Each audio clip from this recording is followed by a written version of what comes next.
धैर्य और सहनशीलता का भाव रखना निःशुल्क है।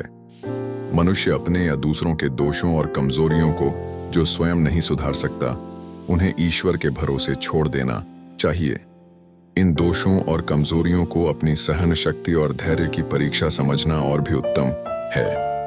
यदि जीवन में कठिनाइयां और परीक्षाएं न हों, तो हमारे गुणों का कोई मूल्य नहीं रहेगा।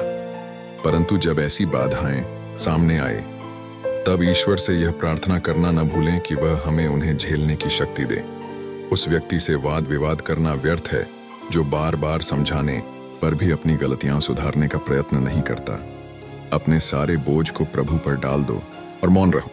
वह जानता है कि दुष्ट को धर्मी कैसे बनाया जाए, इसलिए अपने सेवकों के इतिहास को आकार देने में उसकी इच्छा पूरी होने दो। दूसरों की हर तरह की कमियों और मानसिक कमजोरियों को सहन करने का प्रयास करो। यह न भूलो कि तुम्हारे भीतर भी अनेक दोष हैं जिन्हें दूसरों को भी सहना पड़ता है। यदि तुम अपना जीवन अपनी इच्छा के अनुसार नहीं बना सकते, तो दूसरों का जीवन अपनी इच्छा के अनुसार कैसे बनाओगे?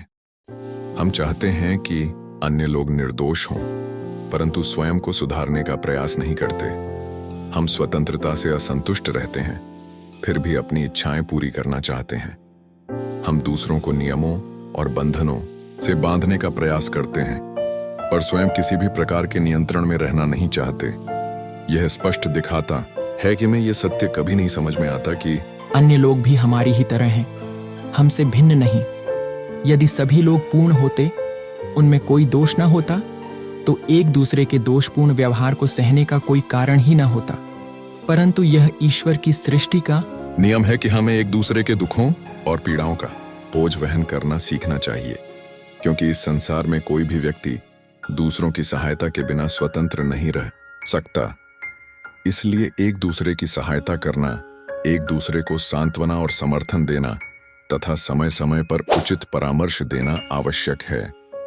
हमारे गुणों की सच्ची पहचान केवल तब होती है जब हम संकटों और आपदाओं का सामना करते हैं।